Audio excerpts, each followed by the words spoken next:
Praise the lord. దేవుని నామమునకు స్తోత్రములు.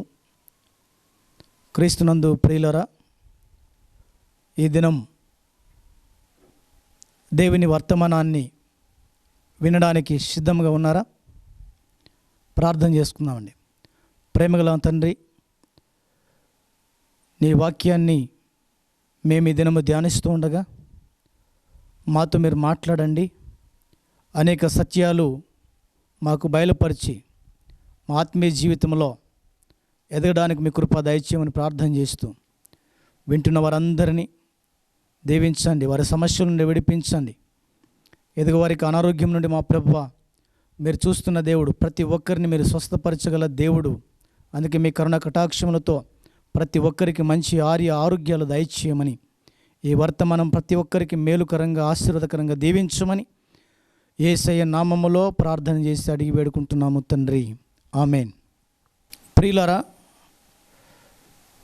ఇది నా వర్తమానం వినడానికి సిద్ధంగా ఉన్న వారందరికీ కూడా యూట్యూబ్ ద్వారా, అలాగే జీవమార్గం టీవీ ఛానల్ ద్వారా వింటున్న ప్రతి ఒక్కరికి కూడా క్రీస్తు యేసు నామములో శుభములు తెలియజేస్తూ ఉంటున్నాను. అనేక వర్తమానాలు మరి విన్నారు. ఈ దిన వర్తమానం కూడా మరి వినడానికి సిద్ధంగా ఉన్నందుకై మీకందరికీ ప్రభువు నామములో వందనములు తెలియజేస్తూ ఉంటున్నాను. దైవ గ్రంథములో దేవుని వాక్యాన్ని మనం చదువుకోబోతున్నాం కాబట్టి ఎవరు అటు ఇటు తిరగవద్దు. దేవుని మాటలను మనము శ్రద్ధగా విందాము. అంశము: ఎవరు శ్రేష్ఠులు? పరాక్రమశాలి కంటే దీర్ఘశాంతము గలవాడు శ్రేష్ఠుడు. పట్టణము పట్టుకున్న వానికంటే తన మనస్సును స్వాధీనపరుచుకున్నవాడు శ్రేష్ఠుడు. ఈ దినము ఈ అంశాన్ని ధ్యానిద్దాం. మన ఆత్మీయ జీవితాల్లో ఈ దినం తెలుసుకునవలసిన విషయాలు ఎన్నో ఉన్నాయి. పట్టణము పట్టుకున్న వానికంటే మరి తన మనస్సును స్వాధీనపరుచుకున్నవాడా ఎవరు శ్రేష్ఠులు? భూమి మీద ఎంతోమంది అవి పట్టుకుంటారు. పట్టణమంతా నాదే అంటాడు, ఈ రాష్ట్రమంతా నాదే అంటాడు, ఈ దేశమంతా నాదే అంటాడు.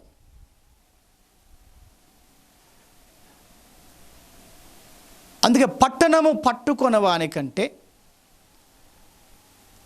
తన మనస్సును స్వాధీనపరుచుకున్నవాడు శ్రేష్ఠుడు అనే మాట మనం చూస్తున్నాం. బైబిల్ గ్రంథంలో మనం ధ్యానిద్దాం. సామెతల గ్రంథము 16వ అధ్యాయము 18వ వచనం: పరాక్రమశాలి కంటే దీర్ఘశాంతము గలవాడు శ్రేష్ఠుడు. పట్టణము పట్టుకున్న వానికంటే తన మనస్సును స్వాధీనపరుచుకున్నవాడు శ్రేష్ఠుడు. పరాక్రమశాలి కంటే ఎవరు దీర్ఘశాంతులు? పరాక్రమశాలి కంటే ఎవరు శ్రేష్ఠుడు? దీర్ఘశాంతం గలవాడు పట్టణం పట్టుకున్న వానికంటే తన మనస్సును స్వాధీనపరుచుకున్నవాడు శ్రేష్ఠుడు. ఎవరు శ్రేష్ఠులు లోకంలో? ఎవరి లోకంలో శ్రేష్ఠులుగా ఉన్నారు అని అంటే పరాక్రమశాల కంటే దీర్ఘశాంతము గలవాడు శ్రేష్ఠుడు. పట్టణము పట్టుకున్న వానికంటే తన మనస్సును స్వాధీనపరుచుకున్నవాడు శ్రేష్ఠుడు. ప్రేమదేని పిల్లారా, మనిషి జీవితం పట్టుకోవడానికి రాష్ట్రాన్ని, దేశాన్ని ఎంతోమంది ప్రయత్నం చేస్తుంటారు. ఇది నాది అని. ఇంకొక రాష్ట్రం వాడు ఈ రాష్ట్రంలోనికి రానిట్లేదు, ఆ రాష్ట్రం వాడు ఈ రాష్ట్రంలోనికి రానిట్లేదు, ఈ దేశం ఆ దేశంలోకి పోనిట్లేదు. అంటే నాది అనే ఒక మనసత్వం కలిగిన వ్యక్తులు లోకంలో ఉంటున్నారు. ఇది మనది అనేవాళ్ళు చాలా కష్టం. ప్రియులారా, మనిషి జీవితంలో నాది అనే మాట చాలా మనుషుల్లో ఉంటుంది. ఇది మనది అనేదానికి చాలామంది కష్టం. ఇది మీది కాదు అంటుంటారు. ఇది మీది కాదు, ఈ దేశం మీది కాదు, ఈ రాష్ట్రం మీది కాదు, ఈ పట్టణం మీది కాదు అంటున్నారు కొంతమంది. అందుకని ఇక్కడ పరాక్రమశాలి కంటే ఎంతో నువ్వు పరాక్రమశాలివి, ఎంతోమందిని నువ్వు ఓడగొట్టిండవచ్చు లోకంలో. కానీ ఇక్కడ దీర్ఘశాంతం గలవాడే శ్రేష్ఠుడు. దీర్ఘశాంతం కలిగిన వాడు శ్రేష్ఠుడు. ఎంతోమంది తమ జీవితాల్లో ఇలాంటి పట్టణములు పట్టుకున్నవారు మనసును స్వాధీనపరచుకోకుండా వారి జీవితాల్లో కోపాలు, ఆవేశాలు వారిలో ఉన్నవి కాబట్టి ఇది మాది, నాది అని చెప్పి అనుకుంటారు. దైవ గ్రంథంలో మనం చూసినప్పుడు పరాక్రమశాలి కంటే దీర్ఘశాంతం గలవాడు శ్రేష్ఠుడు. సైన్యాధిపతి నయమాను బైబిల్లో ఉంటున్నాడు. 2వ రాజుల గ్రంథం 5వ అధ్యాయంలో ఆ సైన్యాధిపతి నయమాను అతడెంతో పరాక్రమశాలి, ఎన్నో దేశాలు జయించిండవచ్చు. మంచి ఆరితేరిన ఆ పరాక్రమశాలి సైన్యాధిపతి, యుద్ధములో అన్ని విషయాల్లో ఆరితేరిన ఆ సైన్యాధిపతి తన జీవితంలో శ్రేష్ఠుడుగా ఉండలేకపోయి ఉన్నాడు. పరాక్రమశాలే కానీ తన జీవితంలో ఏదో ఒక బాధ వెంటాడుతున్నది. ఈరోజు ఎంతమంది మీ జీవితాల్లో మీరు పరాక్రమశాలు అయి ఉండవచ్చు, మీరు గొప్పవారే ఉండవచ్చు, అయితే మిమ్మల్ని ఏదో ఒకటి వెంటాడుతుంది. నెమ్మది లేదు, సమాధానము లేదు, నీ మనస్సులో సమాధానము లేదు. ఈరోజు సమాధానము ఆ యొక్క నయమాను జీవితంలో లేని దాన్ని బట్టి అతడు పరాక్రమశాలే కానీ శరీరములో నెమ్మది లేదు, మనసులో నెమ్మది లేదు. ఆ యొక్క రోగము లోపల ఉన్నది, పైకి మాత్రం పరాక్రమశాలే కానీ లోపల అతనికి వ్యాధి ఉన్నది. అది ఏమి వ్యాధి అంటే కుష్టు వ్యాధి. కుష్టు వ్యాధి. ఇంకెవడు నాకంటే బలాఢ్యుడు లేడు, నాకంటే పరాక్రమశాలి లేడు, నా ఎంత ఆస్తిపరుడు లేడు, నా ఎంత జ్ఞానవంతుడు లేడు అని అనుకుంటూ తన జీవితంలో కుష్టు ఉన్నది. ఈరోజు ఎంతమంది జీవితాల్లో ఇలాంటి నేను పరాక్రమశాలిని అనుకునేవారు, నేను గొప్పవాడిని అనుకునేవారు ఎంతమందిలో లేదో ఈ కుష్టు ఒకసారి ఆలోచించండి. ఏంటి కుష్టు అన్నప్పుడు గర్వమనే కుష్టి, గర్వమనే కుష్టు రోగం, అహంకారం అనే కుష్టు రోగం, నేను అనే కుష్టు రోగం, నేనే జ్ఞానవంతుడు గొప్పవాడని చెప్పి అదే కుష్టు రోగం మనిషిలో. పరాక్రమశాలి అనుకుంటున్నారు కానీ ఎవరు శ్రేష్ఠులు అనంటే పరాక్రమశాలి కంటే దీర్ఘశాంతుడు శ్రేష్ఠుడు. పట్టణము పట్టుకున్న వానికంటే తన మనస్సును స్వాధీనపరుచుకున్నవాడు శ్రేష్ఠుడు. ప్రేమదేని పిల్లారా, ఇది నా అంశంలో ఎవరు శ్రేష్ఠులు అంటే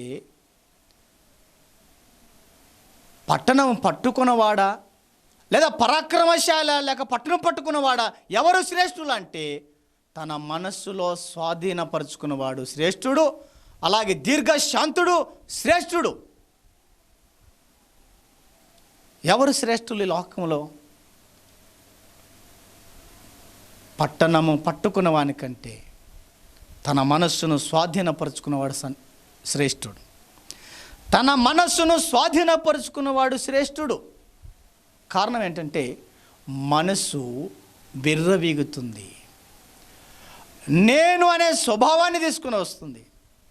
మనస్సును తన స్వాధీనంలో మరి ఉంచుకున్నవాడు శ్రేష్ఠుడు. నయమాను తన పరాక్రమశాలే కానీ అతనిలో కుష్ఠ రోగం ఉన్నది. ఆ కుష్ఠ రోగము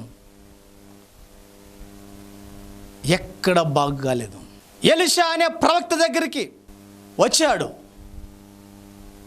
ఒక చిన్న కుమార్తె తన ఇంట్లో ఉన్న పని మనిషి దైవజనుడని ఎలీషా ప్రవక్త దగ్గరికి వెళితే నీ రోగం బాగవుతుంది అని చెప్పింది.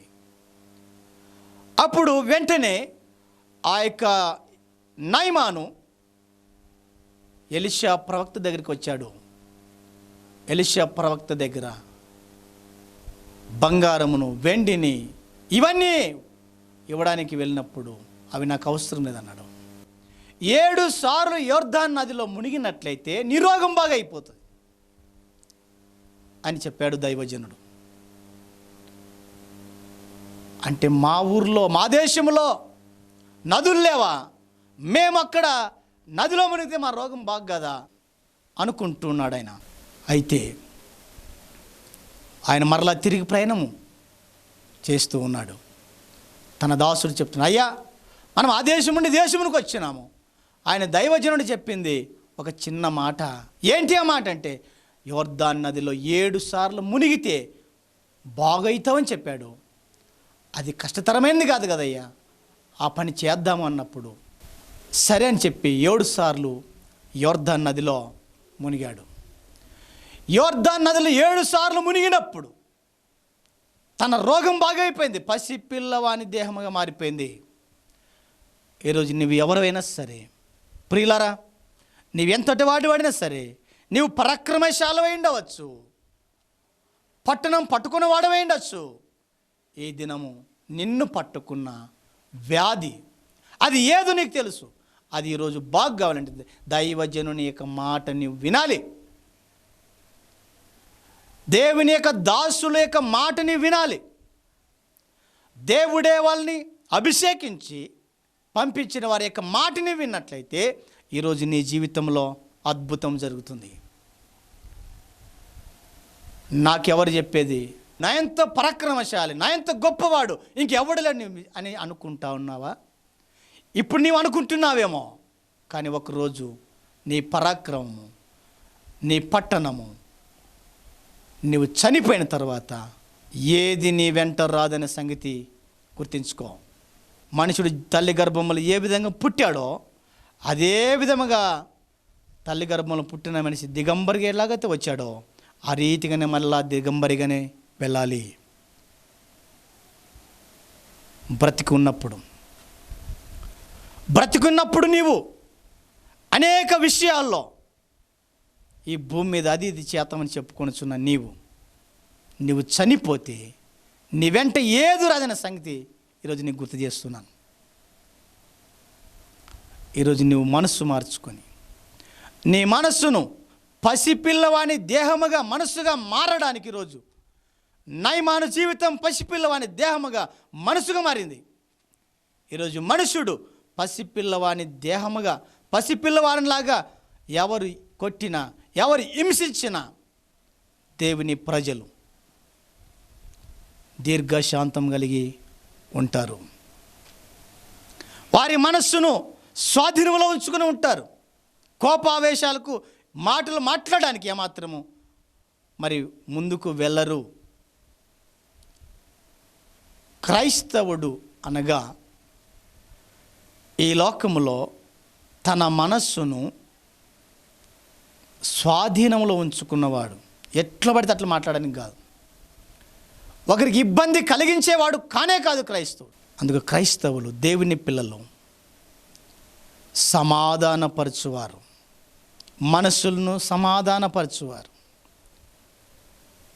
వివాదమును అణుచువారు.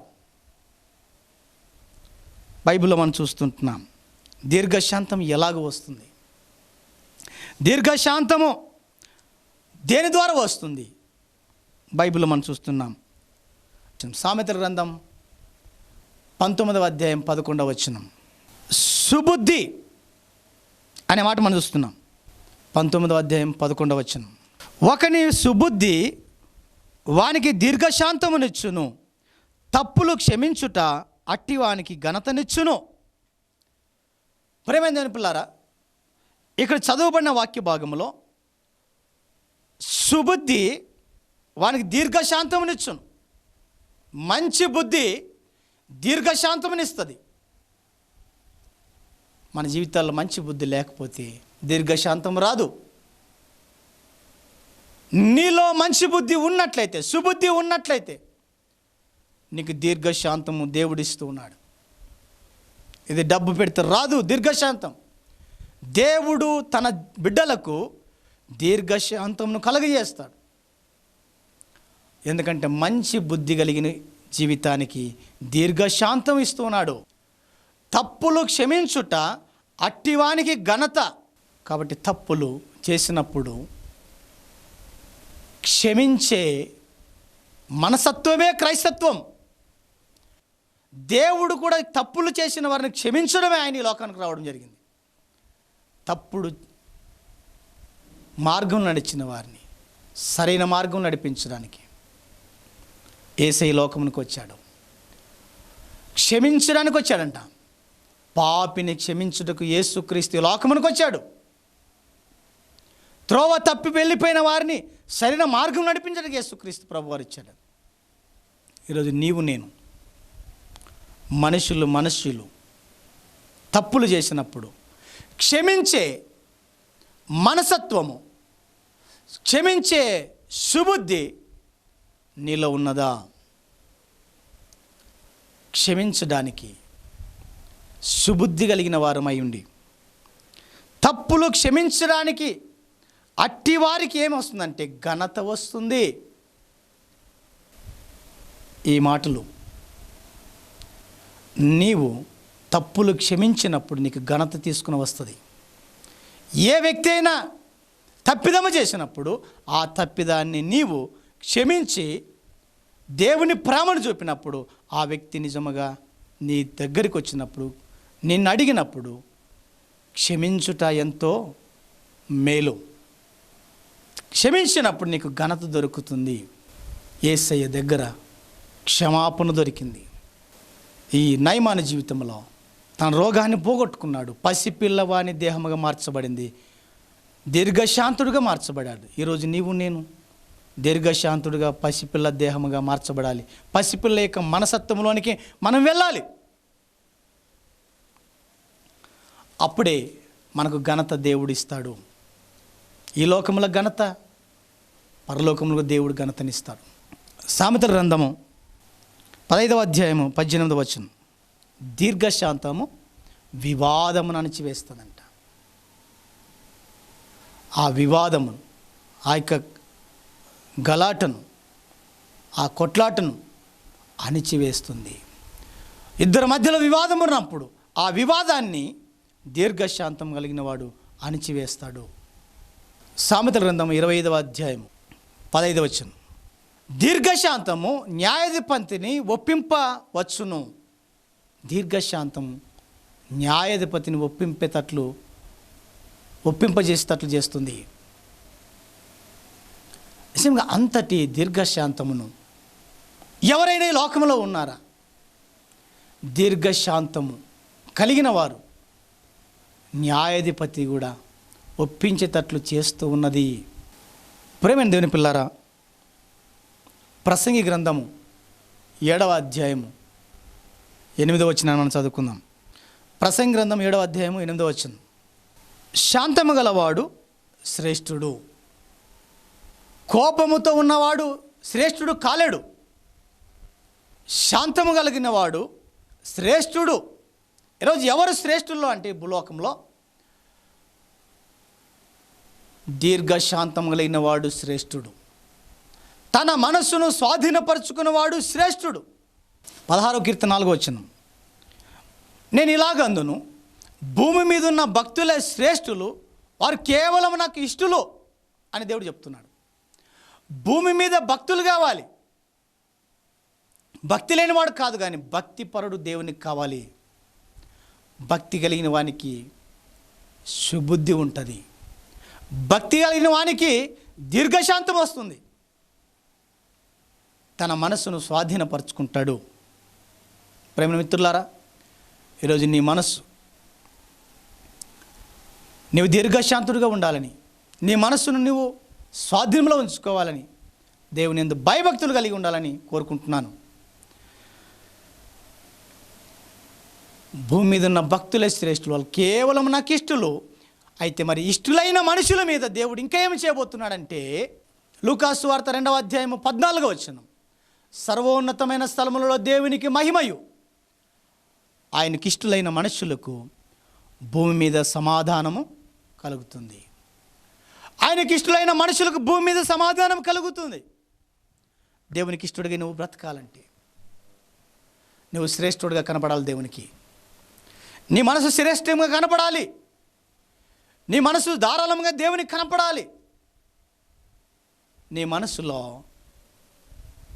దేవుని మీద ఆనుకోకపోతే, నీ మనస్సు దేవుని మీద ఉండకపోతే, నీ మనసు అటు ఇటు వెళ్ళిపోయినట్టయితే ఈ లోకంలో ప్రమాదం ఉన్నది.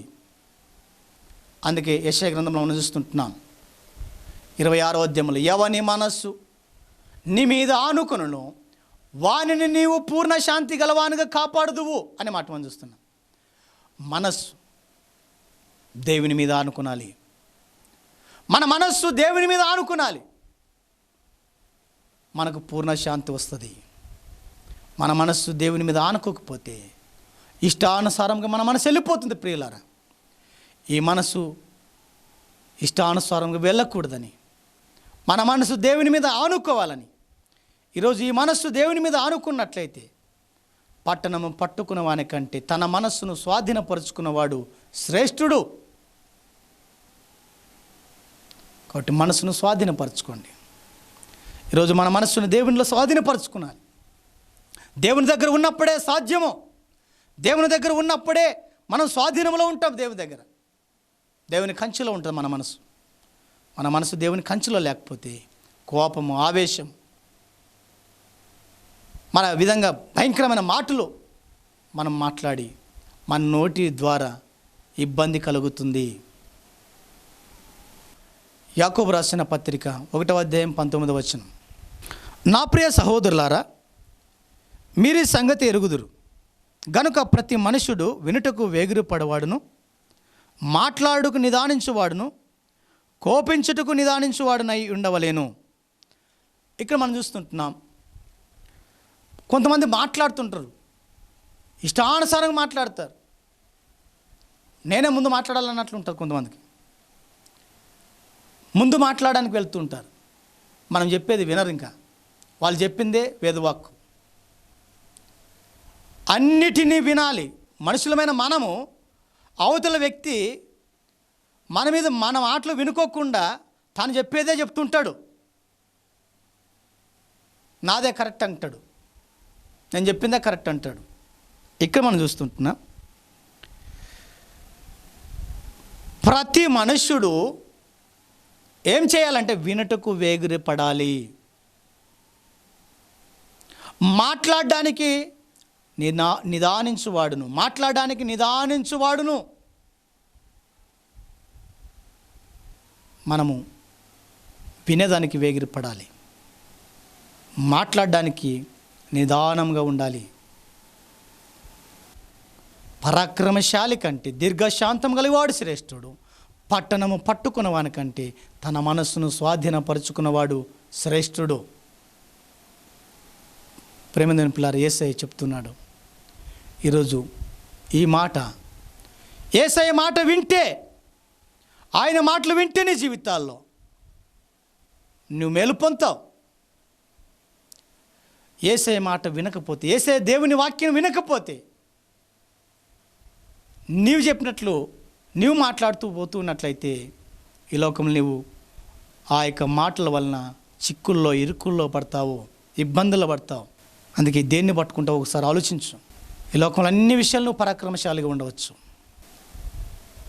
పరాక్రమశాల కంటే దీర్ఘశాంతం కలిగిన వాడు శ్రేష్ఠుడు.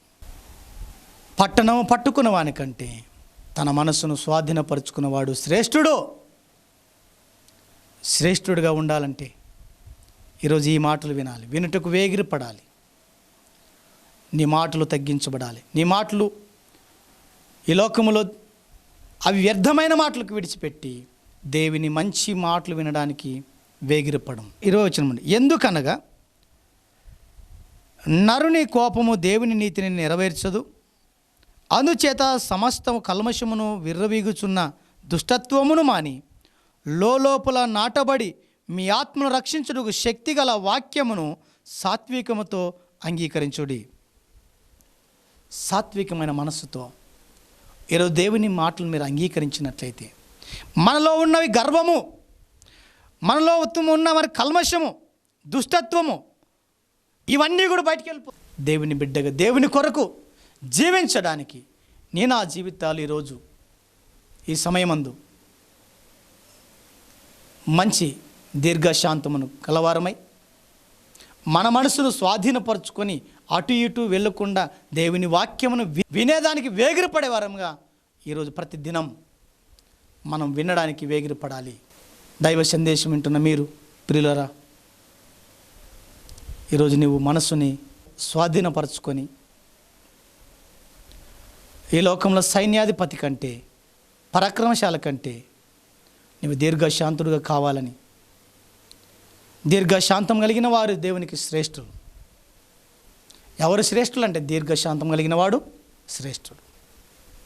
ఎవరు శ్రేష్ఠులు అంటే ఈరోజు మనస్సును స్వాధీనపరుచుకున్నవాడు శ్రేష్ఠుడు. మనస్సును స్వాధీనపరుచుకున్నవాడు శ్రేష్ఠుడు. అట్టి శ్రేష్ఠత్వములోనికి నేను కలిగి ఉండాలని దేవుని యొక్క కోరిక. శ్రేష్ఠుడిగా దేవుని కోసం బ్రతుకుదామి లోకంలో. కోపాన్ని, దుష్టత్వాన్ని, కల్మషాన్ని అవన్నిటిని కూడా దూరపరచు. నీ సహోదరుని పట్ల నీవు దీర్ఘశాంతం కలిగి ఉండు. నీ మనుషుల పట్ల, ఈ భూమి మీద నీ మనుషుల పట్ల దీర్ఘశాంతం కలిగి ఉందాం. కీడు చేయవాడు కీడులో పడతాడు, మేలు చేయవాడు మేలు పొందుకుంటాడు. దేవుడు కొన్ని మాటలు దీవించునుగాక. ఆమేన్. ఈ వాక్యమును అందించడానికి సహాయపడిన కెఎస్ సుధాకరణ గారు, వారి కుటుంబం, దేవుడు వారి జీవితాలను మంచి ఆరోగ్యాలు అనుగ్రహించి వారికి సమాధానమును, ఓదార్పును దేవుడు దయచేయాలి. దేవుడు దీవించునుగాక. ఆమేన్.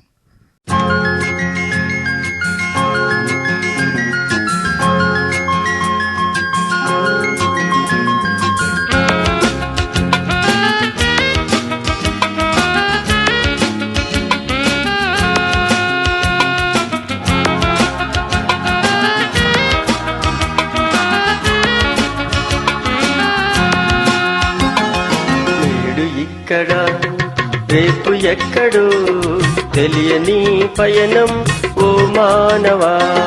నేడు ఇక్కడ రేపు ఎక్కడో తెలియని పయనం ఓ మానవా. ఎప్పుడు పోవునో ఎవరికి తెలియదు, ఎక్కడ ఆగునో ఎవరు ఎరుగరు. ఎప్పుడు పోవునో ఎవరికి తెలియదు, ఎక్కడ ఆగునో ఎవరు ఎరుగరు. నేడు ఇక్కడ రేపు ఎక్కడో తెలియని పయనం ఓ మానవా. నేడు ఇక్కడ రేపు ఎక్కడో తెలియని పయనం ఓ మానవా.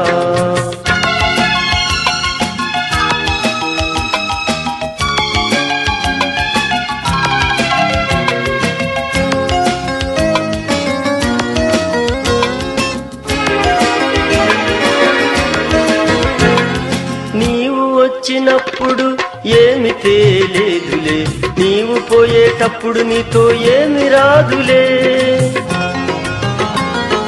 నీవు వచ్చినప్పుడు ఏమి తేలేదులే, నీవు పోయేటప్పుడు నీతో ఏమి రాదులే. నీవు ఉన్నప్పుడే యేసు ప్రభుని నమ్ముకో, నీవు ఉన్నప్పుడే యేసు ప్రభుని నమ్ముకో. నమ్ముకుంటే నీవు మోక్షమునకు పోదు. నేడు ఇక్కడ రేపు ఎక్కడో తెలియని పయనం ఓ మానవా. నేడు ఇక్కడ రేపు ఎక్కడో తెలియని పయనం ఓ మానవా.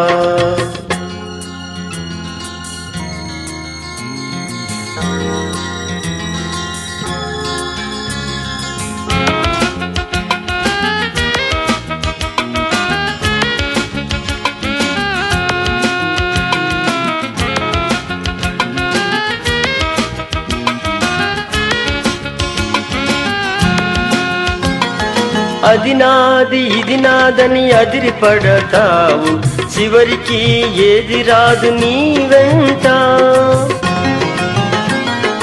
అది నాది ఇది నాదని అదిరిపడతావు, చివరికి ఏది రాదు నీ వెంట.